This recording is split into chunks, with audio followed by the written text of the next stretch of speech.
Hey all, and welcome back to another episode of There's Danger Here. I'm Leilani, And I'm Sam. and today is part 2 of our Thank story. God. I know. For everybody else out there, you had to wait a week. Sam had to wait like 10 whole minutes. And I am like on the edge of my seat still. But for a quick recap, we are talking about a man named Harvey who was previously sentenced to death in Alaska for murder and then got off on a technicality, went to Alcatraz for a while, in and out of prison. He went to Walla Walla Prison in Washington. And then on May 2nd, 1973, 15-year-old Kathy goes missing, and he is our biggest suspect at this point.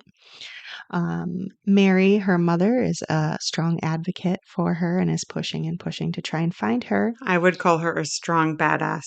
Yes. And then on June 2nd, she feels as though she knows that Kathy's not coming home alive.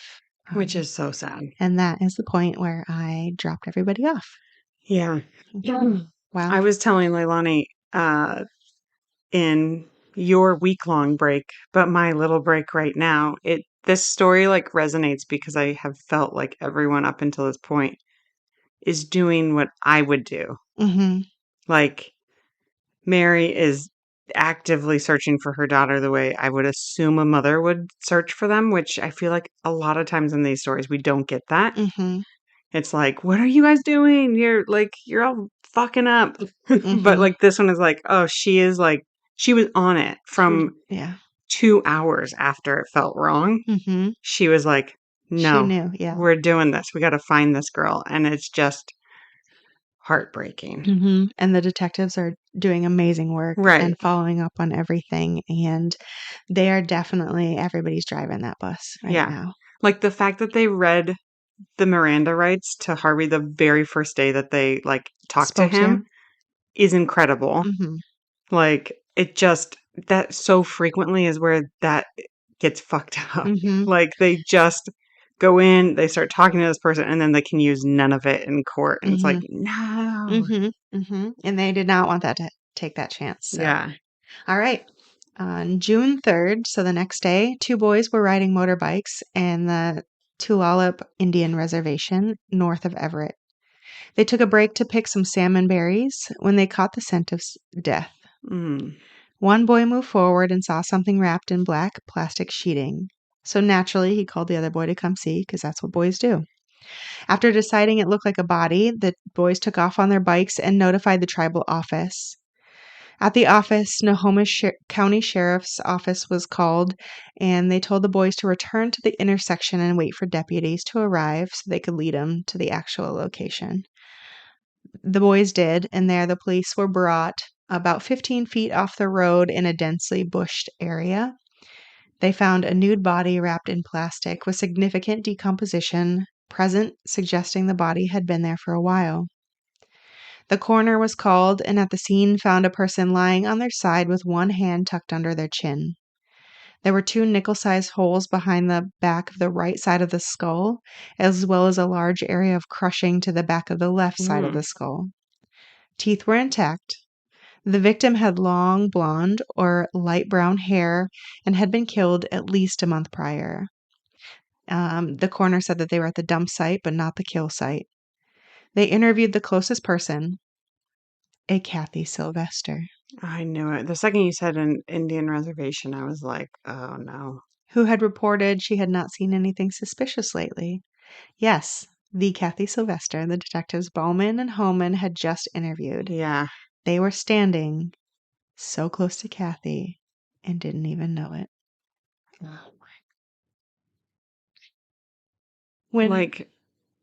ahead.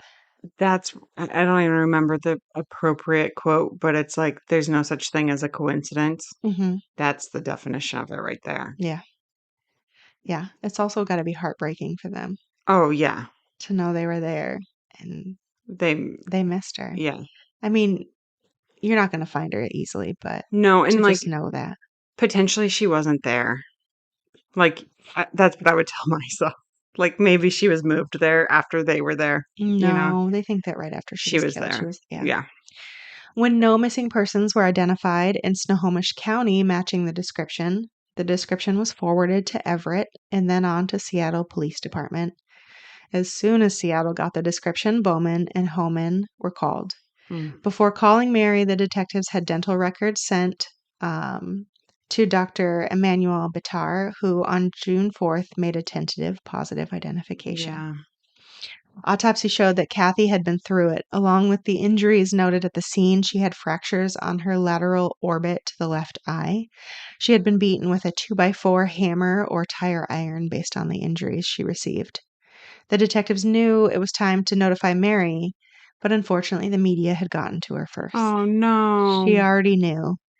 But still, she thanked the detectives when they arrived. And it sounds like they explained like they didn't want to say we possibly found her and then have dental records say it wasn't her. Right. And kind of have to go through that heartache multiple times. And so she wasn't mad that they waited. She just was like, okay, thank you. And yeah.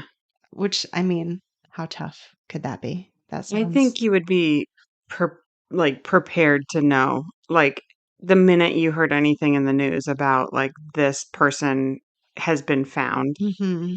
But there's always a hope that it's not. Right. Right, for sure. Yeah. So, I don't know. It's a tough one.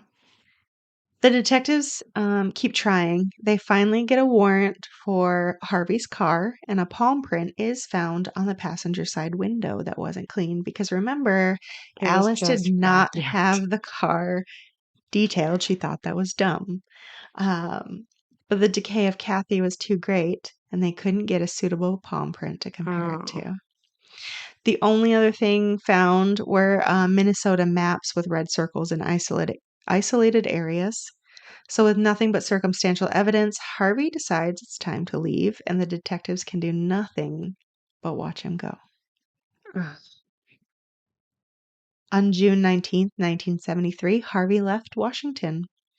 First, he headed south, receiving a speeding ticket in Solano County, California the next day, but he did not stay in California for long.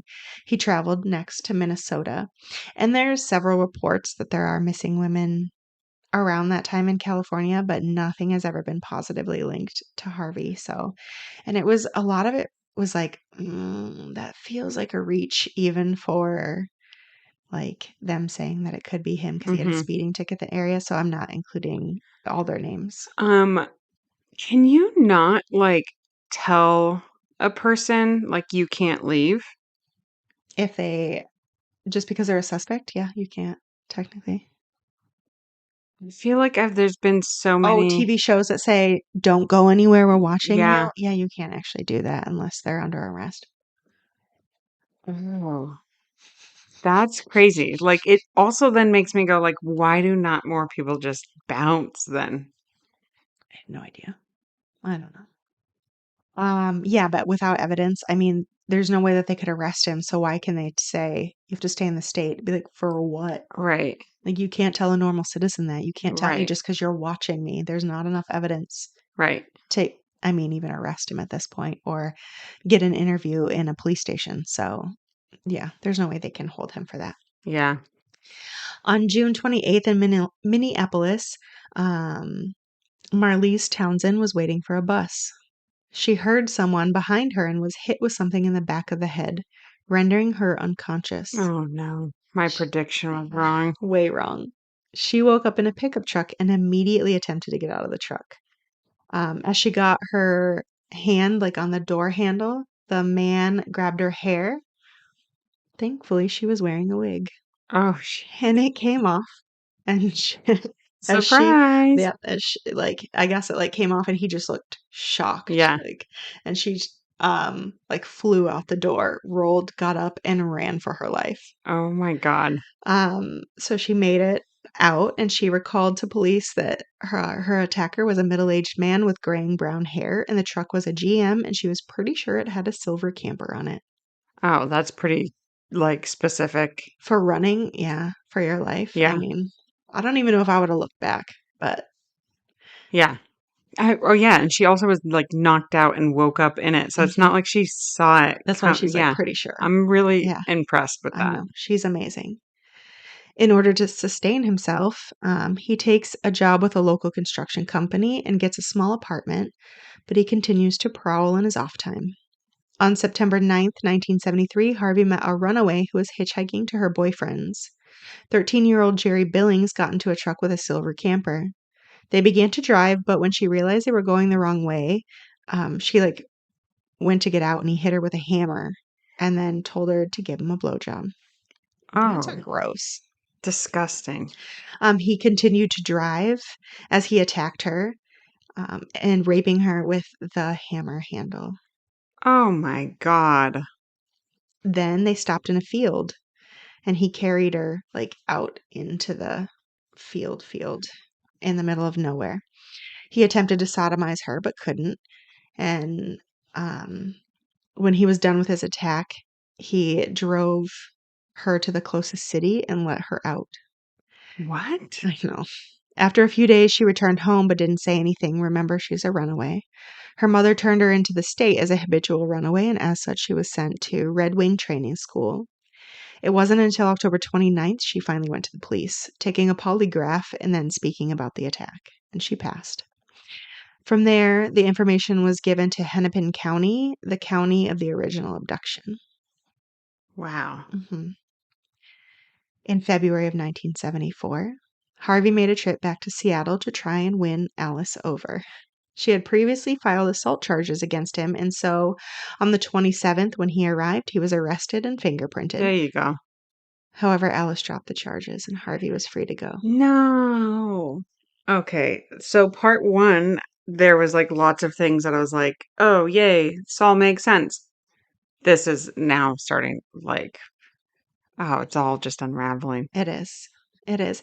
And yeah, I guess this whole time that he was in Minnesota, he was writing her letters and kind of win her over and going over the good times and kind of glossing over the times that weren't great and oh, I miss you. Oh, I love you. Oh, I miss, and so when he went back there, they got back together and she had all the feelings again and so she dropped the charges. But he went back to Minnesota and she did not go with him. Oh, I know. it's so it's also frustrating because I feel like if you were the police and you assumed that this man had committed this murder of this young girl, you would have I know you can't have eyes on him in Minneapolis and things like that. You could let the police know, obviously. So they did, actually. They sent a whole docket of information about Harvey once they found out where he went to.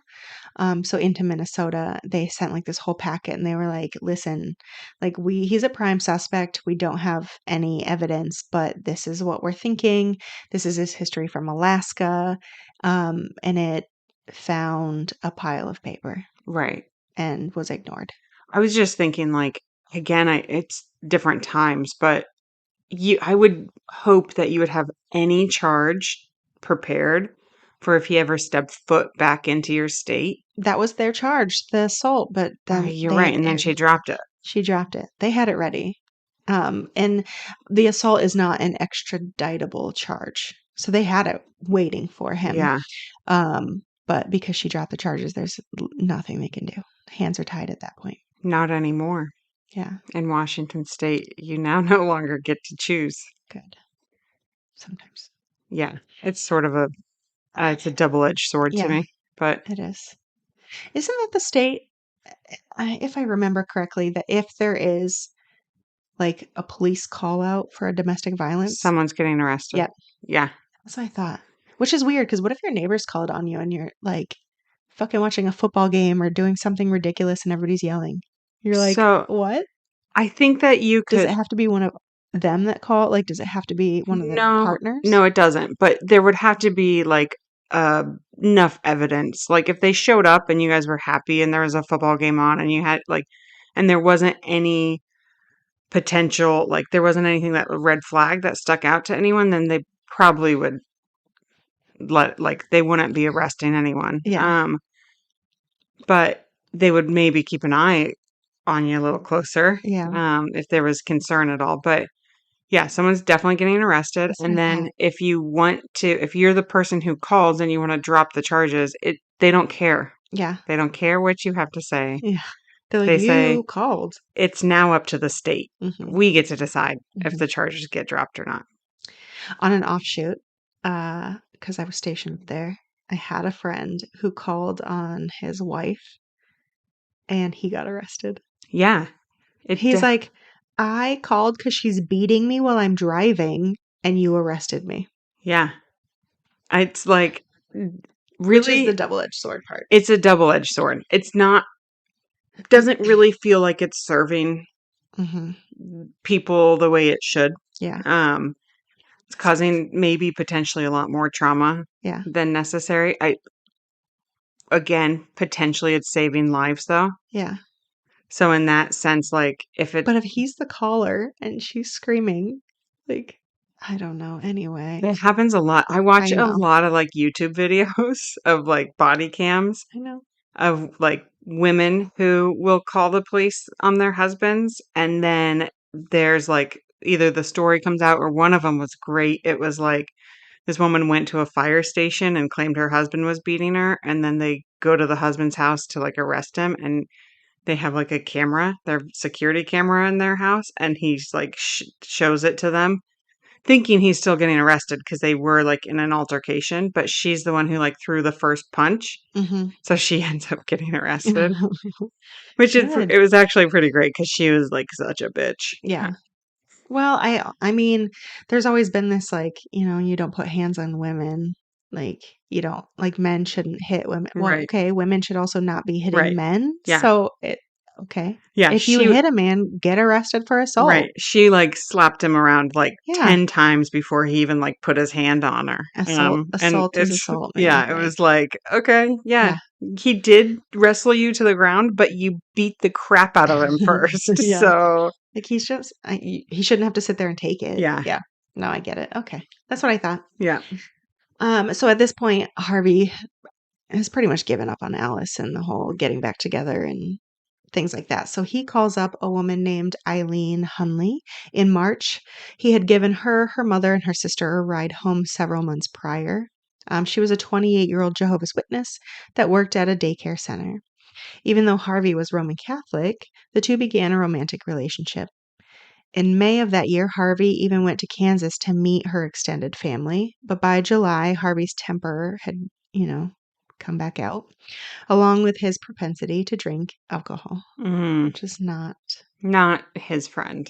No, and it's against the Jehovah's Witness and Oh, the right. alcohol. And she's like, you didn't do this before. Right. So Eileen broke it off with him. On August 10th, 1974, Eileen visited with friends in her home. The next day, she did not attend church, and on the 12th failed to show up for work. Oh. The daycare center grew exponentially concerned when Harvey showed up to pick up Eileen's most recent paycheck. Oh my God. Since nobody was able to get a hold of her, law enforcement was brought in and a search started on August and continued through September. She was found September 17th when officers in Sherburne County responded to a body found in a wooded area near Zimmerman. A Caucasian female, approximately 23, they thought, of age at the time, had been dead for a minimum of 2 weeks. She had been bludgeoned to death, and a tree branch had been shoved No. into her vagina. I'm sorry. No. She was not identified until later on in the investigation, so she stayed a Jane Doe for quite a long time. Oh. That is just like, that's great. That's just awful. He's a horrible human being. He's a horrible human being. It continues. On September 8th, 16-year-old June Lynch and Lisa King were hitchhiking in Minneapolis. Harvey stopped and offered them a ride, but asked if they wanted to make money. $25 for accompanying him to pick up his son's truck that had run out of gas and to help him drive it back to town. The three drove out into the backwoods where he stopped. He got out and told June to come with him, leaving Lisa in the truck. He grabbed a gas can, screwdriver, and hammer before walking towards a second vehicle that nobody could see. Excuse me. As they walked out of view,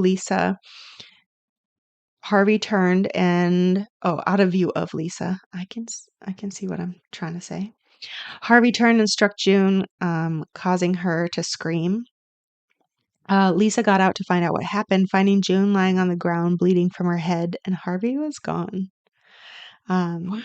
Yeah. She didn't. I'm sure she didn't see him in a panic, and he ran, got in the truck, and left. This guy is so strange to me. He is. Lisa managed to get help, and at the hospital it was determined that June was struck with a hammer 7 times in the head. Holy hell. In the head.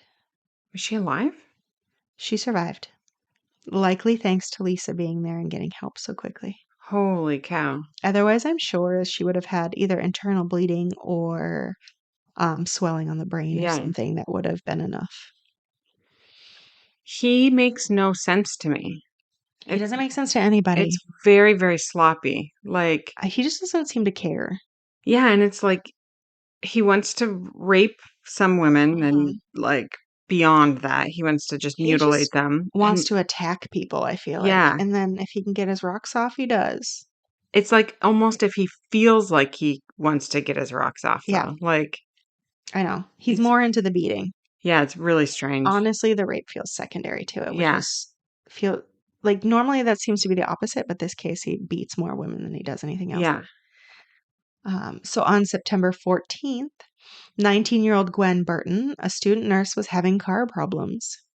She was at a Sears parking lot in Minneapolis when a green Chevrolet Caprice pulled up. Harvey got out and looked over the engine.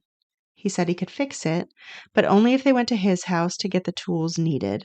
Before she could say no, he took her arm and shoved her into the car, essentially. And then the two drove for a while until he stopped off a gravel road. And it sounds like he shoved her in the car and she just wanted to run but couldn't. And then he started driving, and then he got to this point where they just started having he just started talking to her.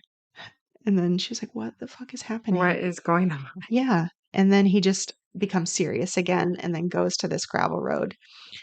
There, he forced her to perform fellatio on him.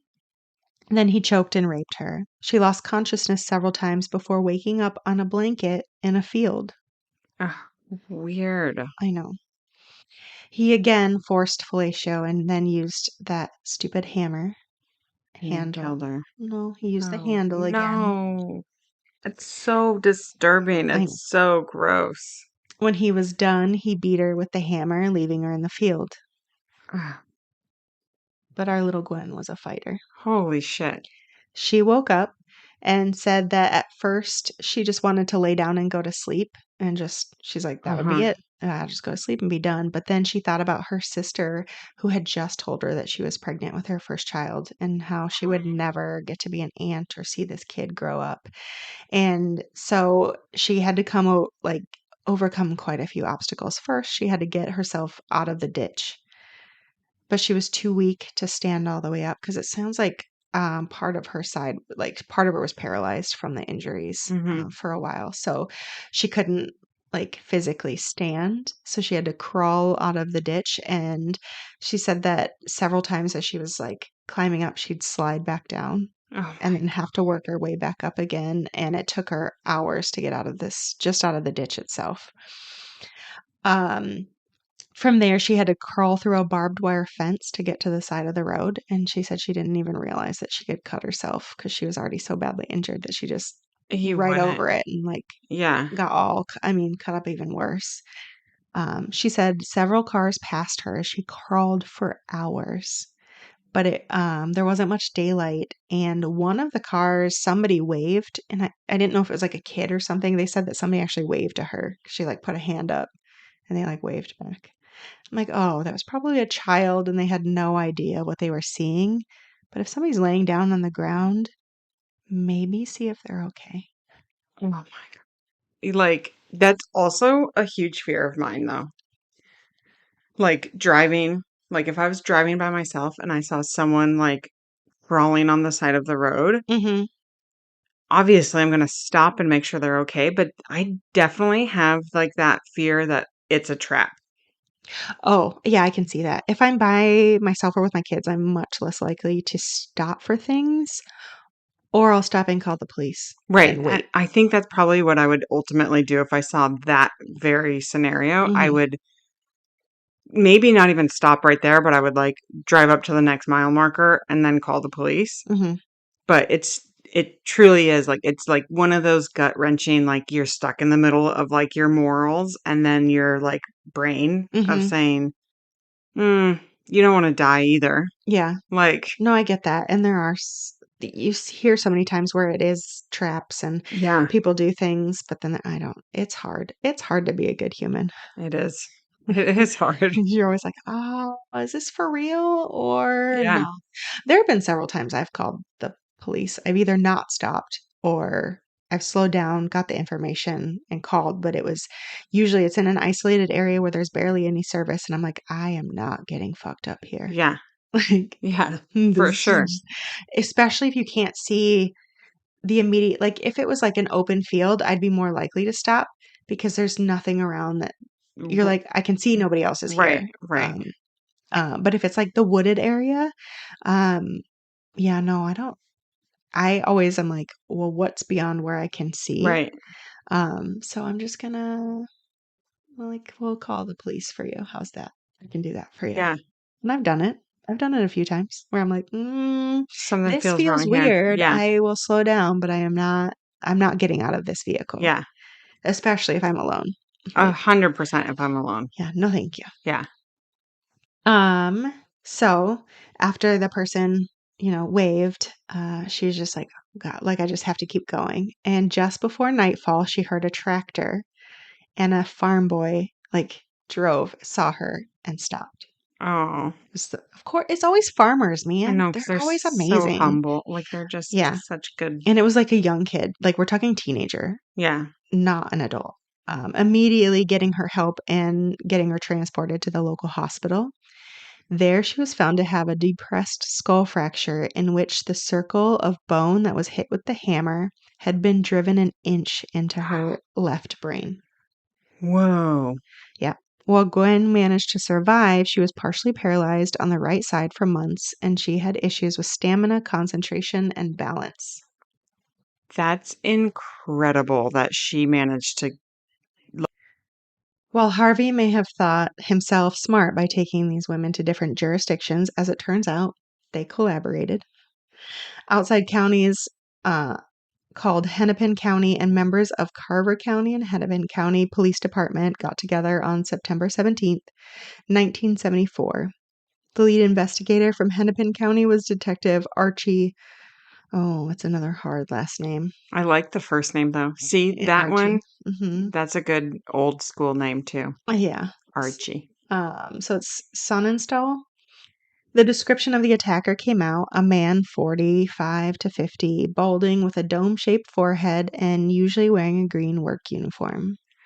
Also, it's pretty stupid of Harvey to think that there's not going to be any bit of like, maybe it's the same guy. He uses a hammer on all of these people. Yeah. Like, Yeah. The MO was similar yeah, and links were made. yeah, I know. I mean, it's good for us to be able to identify him. yeah, Not smart on him, but he's not that smart about. I mean, I'm glad yeah. that he's not that bright. The car in Gwen's case was identified as either a 65 to 68 green Chevrolet Caprice with black interior. And remember, he likes to have multiple vehicles. So this is no different than when he lived in Washington. Yeah.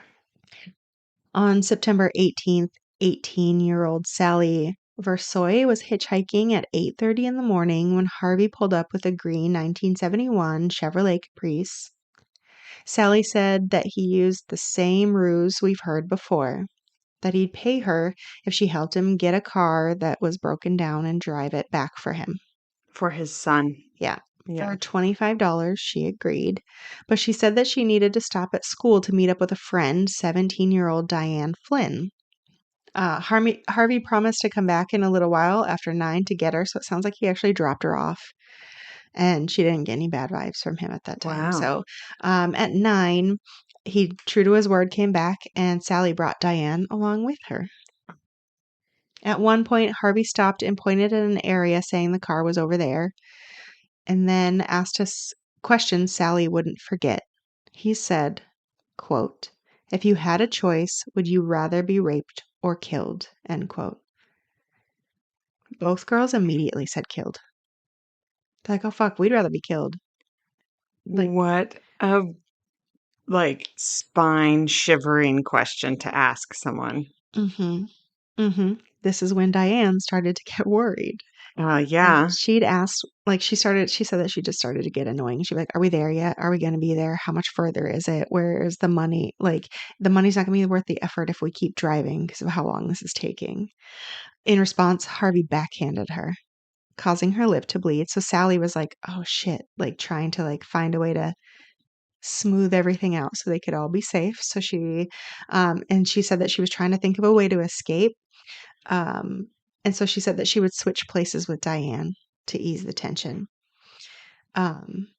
Luckily, Harvey's car was running on fumes because they had driven for so long and they needed to stop at a gas station.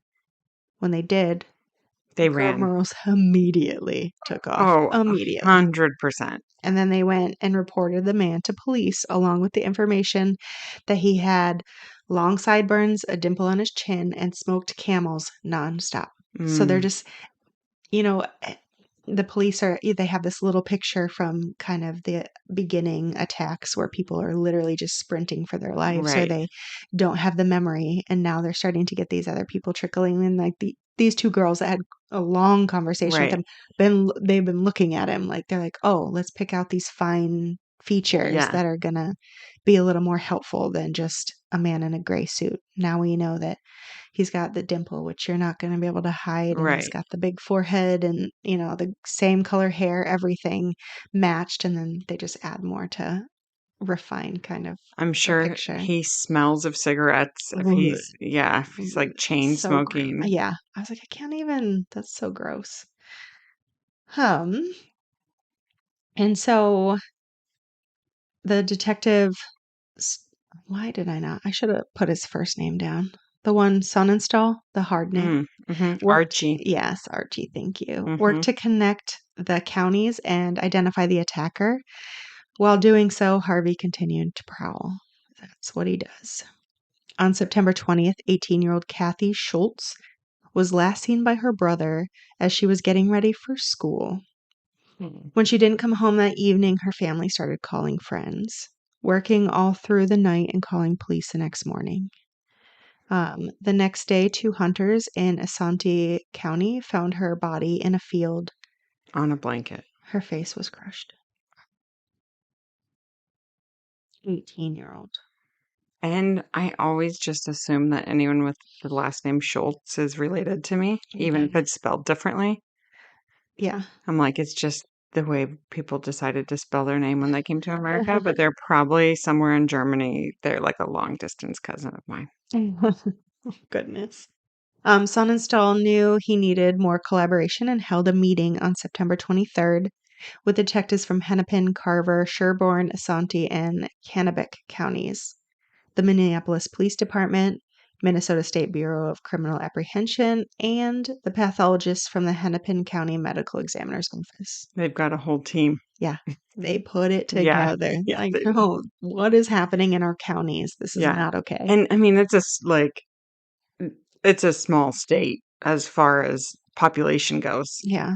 Not landmass, but like population. Like if someone is getting bludgeoned by a hammer every other month in that state, it's not going to go unnoticed. Yeah. And the team together confirmed the details of the man were similar or the same in every case. Asante County was the only county to have any physical evidence. Oh. So in this county, there was a plaster cast of a tire tread at the site where Kathy's body was found. It was considered an Atlas brand belted tire. The team also decided that Harvey likely lived, their perpetrator, which is Harvey, but lived in Minneapolis, and a memo went out to all patrolmen within 100 miles. Wow. Like, they were like, no, So this is like a bolo type thing. Like, this is what happened. This is what we're looking for, all this stuff. On September 24th, 2 Minneapolis patrolmen were on duty when they saw a man that fit the description on their memo. They watched as he stopped beside a pale green Chevrolet Caprice. And it sounds like they were both like, this can't be. We just got this memo. Yeah. Like, really? No way. When the officers pulled up behind him in their cruiser, Harvey attempted to shake them. But when the lights came on, he did eventually pull over. He identified himself, and for the first time, they had a name. Immediately, he was placed under arrest, and he was read his rights.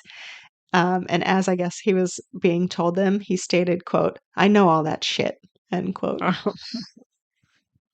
Yeah, you've been arrested enough. You've heard it a few times, haven't you? Not his first rodeo. Oh my goodness. Harvey was questioned by Sonestal, in which he gave little information other than saying that he had given some of the victims rides at some point. So he was establishing that fingerprints evidence might be in the car because he's a good Samaritan and giving him a ride. But he definitely learned his lesson from Alaska and was not all out just confessing. Again, there's no such thing as coincidence, Harvey. Yeah. You just happen to be with all of these girls that getting murdered, or attacked. Yeah. As they weren't getting anywhere, Sonestal put him in a lineup. He brought in Lisa King, June Lynch, Diane Flynn, and Sally Versoy. They all picked out Harvey. Of course they did. In addition, they took 12 photos of men to Gwen Burton, who was still in the hospital recovering at this point. God. When it came to Harvey, she stated, quote, "That's him. I don't want to look at it anymore," end quote. Like, she knew. She knew. You would know. You would know. Even if you, never even saw his face, I think you would just know. As friends and acquaintances of Harvey were interviewed, it finally came out that Harvey had a girlfriend, Eileen, who went missing on August 10th. Her apartment was searched while forensic evidence wasn't found. A dentist bill was. With that, Sonestal made a call and had her dental records sent to Sherburne County, where an unidentified body remained. The dental records positively identified her as Eileen. See, only in Minnesota. That's sort of what how many other states? You send a dental record to California and they're going to go, how many hundreds of people are we supposed to compare this to? But in Minnesota, there was one person in the neighboring county. That was a Jane Doe. That had been bludgeoned. Yeah. Which is his MO. I guess maybe if you were to pull out that detail. Yeah. No, fair. I'm sure they didn't have as many bodies as other places, thankfully. The tires also... so Harvey's room and Chevrolet were searched, and the tires matched the Atlas tires in Asante County. Other than that, the vehicle and room were unfortunately pretty clean. A check with the DMV proved that Harvey had owned the Caprice for 8 months. Prior to that, he had owned a Chevrolet pickup. Detectives called the new owner, who had stated he had removed all the paint down to the prime coat. Whoa. But he hadn't driven it much. It was in storage. Jerry Billings was brought in for a lineup at this time, and after identifying Harvey, was shown the truck. Jerry stated the outside color was different, but the inside matched, and she was sure it was the truck in which she was attacked. Wow.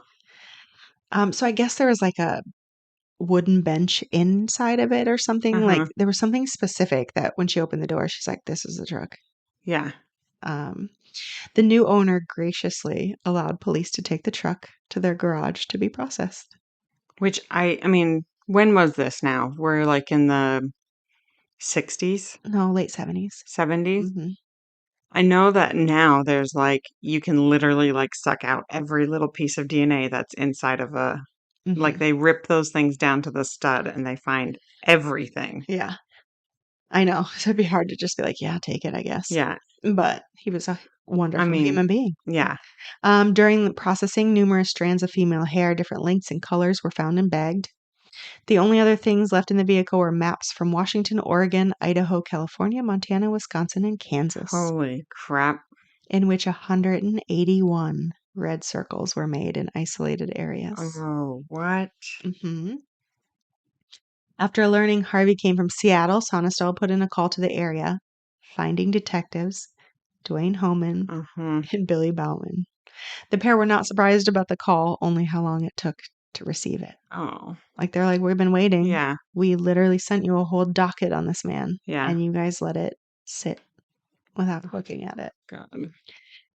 Unfortunately, the red dots were too great and in too isolated areas to be matched to really anything. So they don't know if it was bodies, but in several areas there were missing women, and in a couple areas Harvey was in town at the time of disappearance, but nothing could be linked to them. 181 red circles.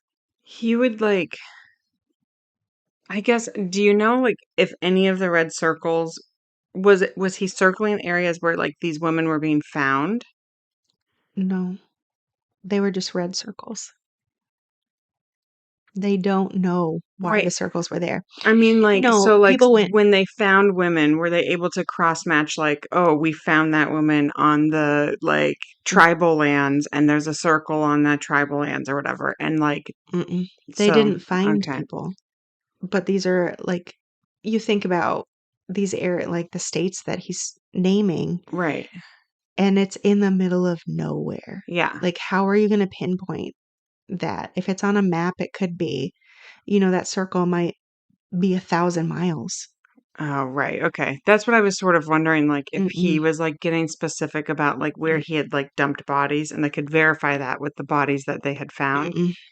No. Because I was going to say that needs to go to the Reddit sleuths. Yeah. And let them go start setting up grids and finding these people. Yeah. At this time, the media got wind of all the killings and attacks in the Minneapolis area, that there was an upcoming trial for Harvey. Of course, they gave him a nickname. What is it? At this time, he was known as Harvey the Hammer. Harvey the Hammer. Oh. I know. How ridiculous. Again, it's just too, give him a shitty name, like Harvey the fucked up forehead guy. Yeah. No. No. Don't give him a good nickname. Harvey the Bedwetter. Yes. Oh, I like that one. Yeah. The Bedwetter. Where it all began. Yeah. Let's just bring it back. Harvey the Unwanted. We don't want you. Want you. So still, the state of Minnesota had their work cut out for them with the cases that could be proven. The first to go to trial was the attempted murder of Gwen Burton. Early in February 1975, jury selection started. The jury was selected by February 14th, and 2 alternate jurors were chosen 4 days later. Then the trial began with Judge Herring presiding. Opening statements began on February 19th. Defense attorney Douglas Thompson opened by admitting his client was guilty. Oh, what? But he did so because he was psychotic after being sexually traumatized as a child. Mm-hmm. In turn, the prosecution, specifically at the behest of Sonistel, brought in Detective Homan. Homan and Bauman were the 2 men that Harvey seemed to actually fear. Yeah. On February 24th, Gwen testified, talking through her ordeal and that she crawled for over 3 hours after the attack until she could find help. I'm still so amazed by her story. Because she was in the hospital for months afterwards, paralyzed. So partially, but still she just managed to it sort of proves that not necessarily proves, but they talk a lot about neurological injuries and how so much of it is mind over matter a lot of times, when it's rehabbing after a stroke or things like that. And there's some people who are told they're never going to walk again, but then they go, no, screw that, I'm walking again. And then they walk again. And she sort of did that in real time right then.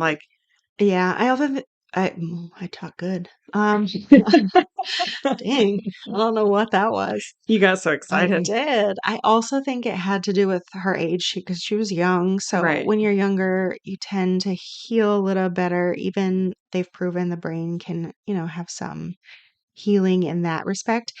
At this time during the trial, I'm not sure if she still had a cane, but she still needed assistance. She She should never, have used a cane if she yeah, didn't need a cane. she never got to work as a nurse because the memory wasn't there. Mhm. And when she got tired, she wouldn't be able to move as much and she would stutter and she got fatigued very Yeah. quickly. Like not everything recovered all the way. Yeah.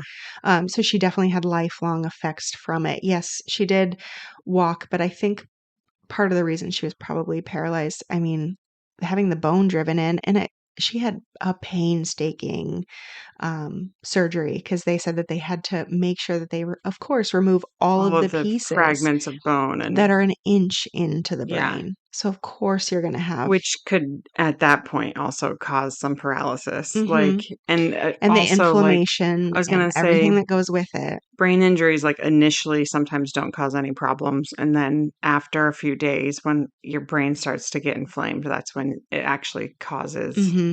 I had a patient. Real quick side note: this No, is that's one of fine. the craziest things ever. When I was working up in Seattle in the neuro ICU, we had a young boy come in. He had been having headaches for like a few days, and Hmm. then finally one day just like sort of didn't wake up. So we had him. He was intubated. He was like not well. When they brought him in and they did a CT scan, he had a nail driven from the top of his head down into like the middle of his brain, like a 3-inch nail. That he said he worked on a construction site and he has no idea how it got there. That was like his memory of it all. Oh, I'm sure that he wouldn't remember. That's That's fair. all I can remember. But like no one from the construction site knew anything. Like there was a lot of like, was there foul play? Like, was it intentional? But it was like perfectly right in the top of his head, driven, and it was like flush with his skull. Oh my So he like gosh. never felt it when he was showering. It was crazy.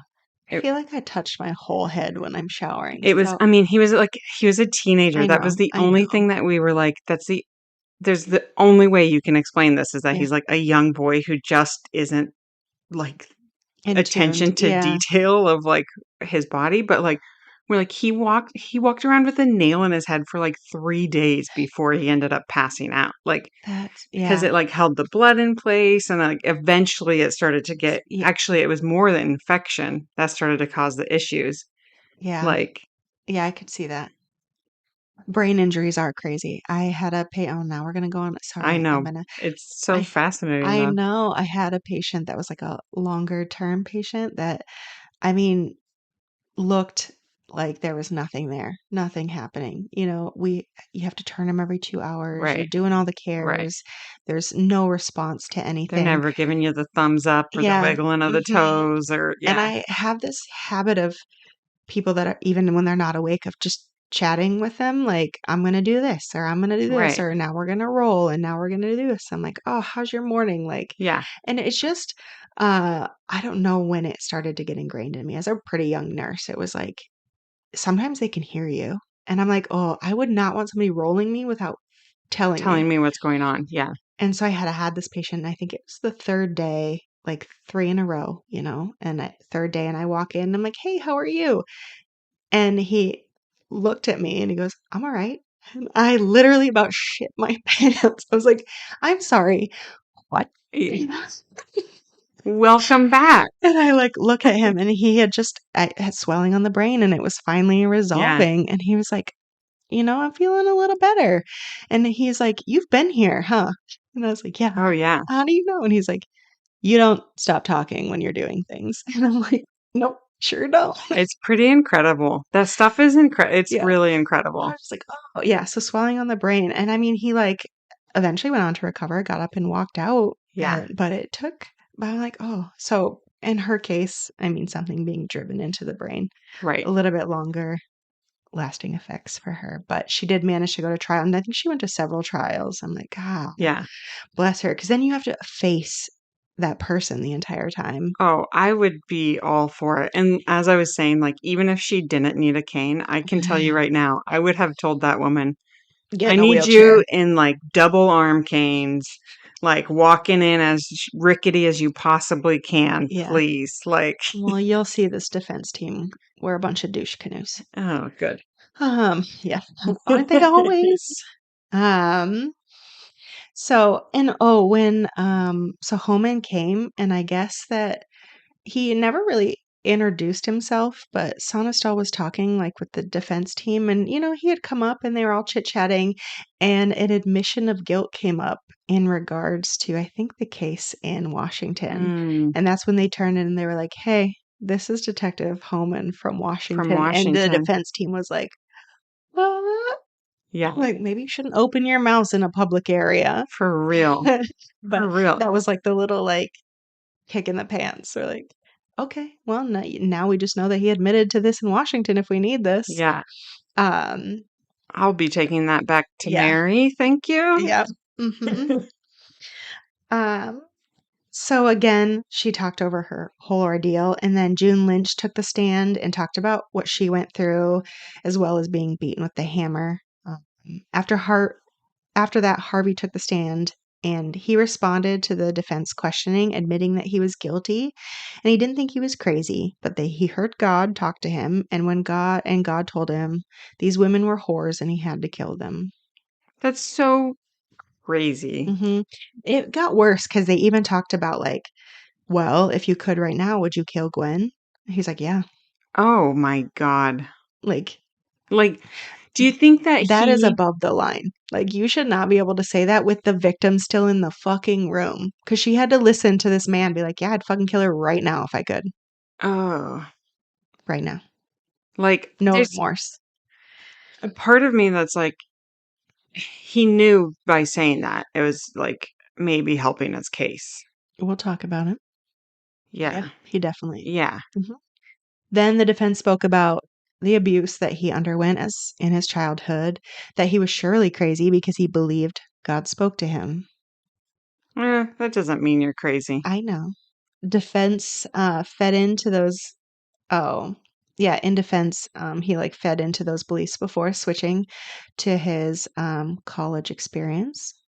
So prosecution brought up that he took classes on sociology, that he wrote many papers about how to act as a well-adjusted man, on sexual psychopaths, and on paranoia. Well, so he was an expert on how to act like all of those these things. people. Yeah. That if he was paranoid schizophrenic, then how could he have perfect recall of dates, times, and places from his life from 4 years old on? Yeah.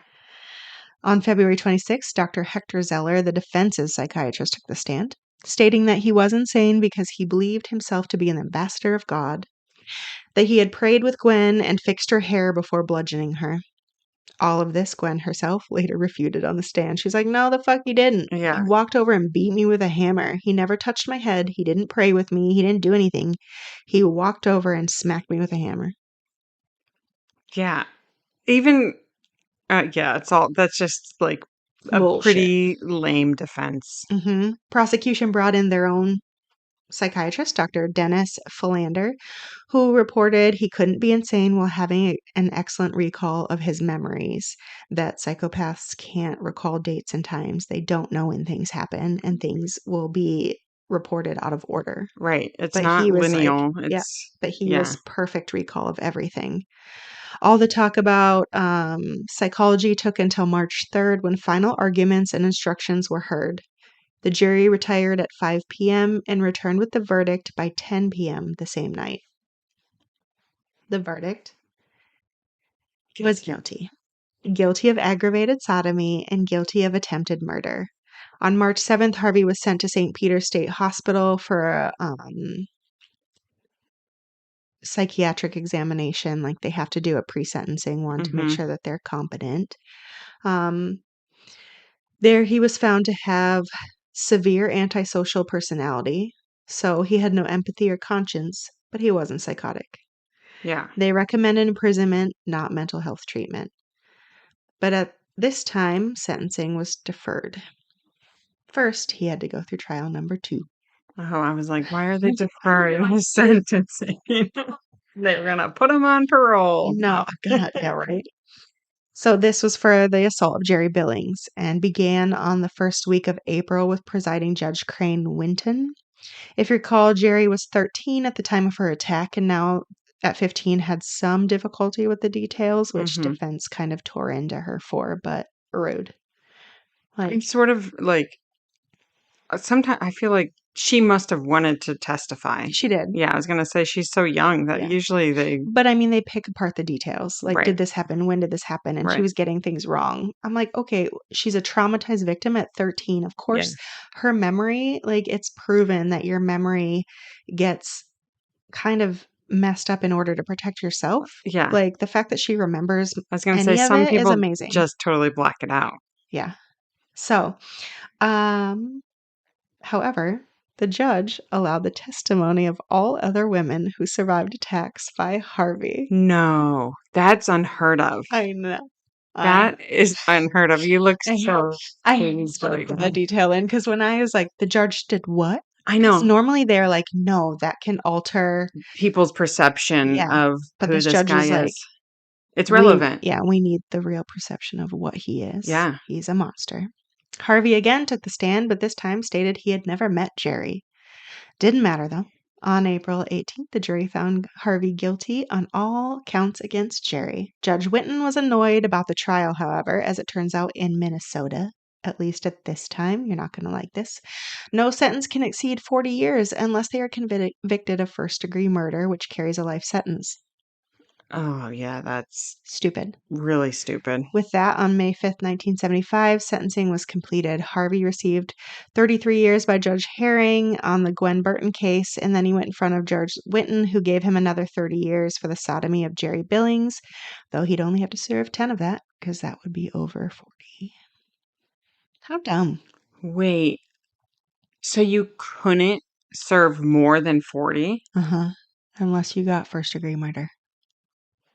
That is so stupid. I really hope that law has changed, and I didn't look it up because it made me too mad. It has to have changed. It better have. Then, on June 19th, 1975, Harvey was indicted on murder charges for the killing of Catherine Schultz. Okay. On September 4th, he was arraigned on the first-degree murder charges of girlfriend Eileen Hunley. At least it can be first-degree murder charges, too. For the murder of Kathy, he took a plea deal which allowed him to agree to second-degree murder. On February 9th, 1976, Harvey waived his constitutional rights and took the stand admitting to what happened to Kathy. Judge Back stated, quote, "Your crimes are so gross that there is no point in commenting on them," end quote. Before pronouncing his sentence, true to Harvey, he replied, quote, "Don't comment on them then," end quote. Oh my God. He was given 40 years. So nothing, essentially. That's so crazy to me. That's so crazy. What's the point? You're just wasting the state's money at this point by like trying him anymore. That's why the Judge Whitten was so mad. He's like, what the fuck does this even matter? Yeah. Like at this point, this is ridiculous. It's like literally you're just wasting tax dollars. I know. Can it be deferred? And then once you get out, you're like, oh, by the way, let's go back to this one. You know what I mean? Yeah. God damn it. Then he went to trial for Eileen, in which prosecution talked about Harvey brutalizing her and leaving her in the woods, then trying to pick up her last paycheck. On June 24th, 1976, the jury came back with a conviction of murder in the first degree. And he received a life sentence. There you go. It's because of the fraudulent check.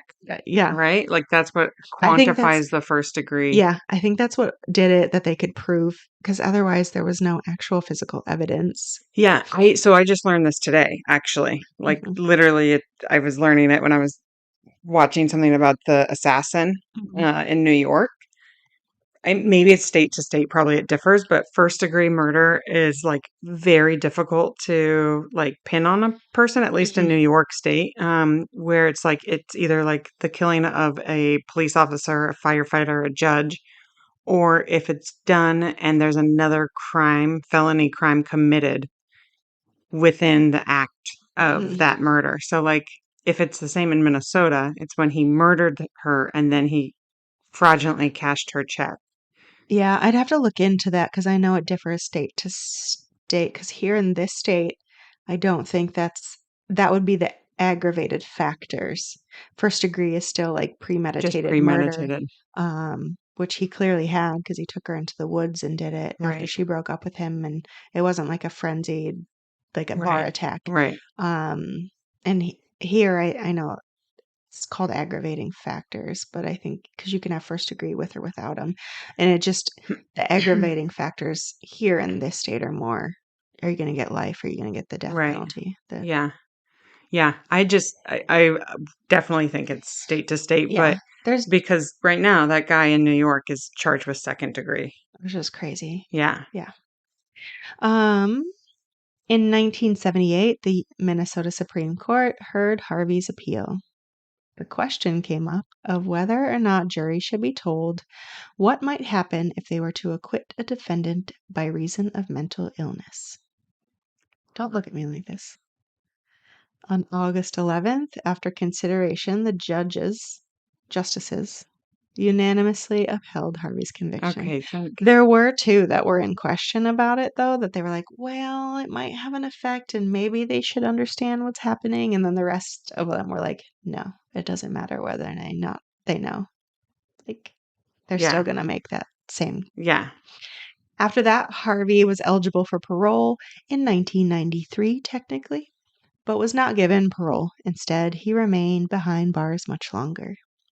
Harvey spent time in numerous prisons, but the bulk of it was served in Oak Park Heights in Minnesota, which sounds like a retirement village. I know, it sounds not a prison. Very cush. I'm like, what is this? Sounds lovely. Yeah. On March 6, 2023, Harvey finally died at age 95 in prison. 95? Of natural causes. Good God. Yeah. He lived a very long life. It's all that. Not fair. No, it's not fair. That's crazy. And of natural causes. I know. It's like so frustrating that he gets to spend all that time on this earth, and then his little Jehovah's Witness girlfriend died in her 20s. Like, he killed a 15-year-old. I know, but I was just thinking, like, she dedicated her life to God. I know. And like, but all of these victims were young women that had their whole they lives all, ahead of yeah, them. they like, come on now. I don't know.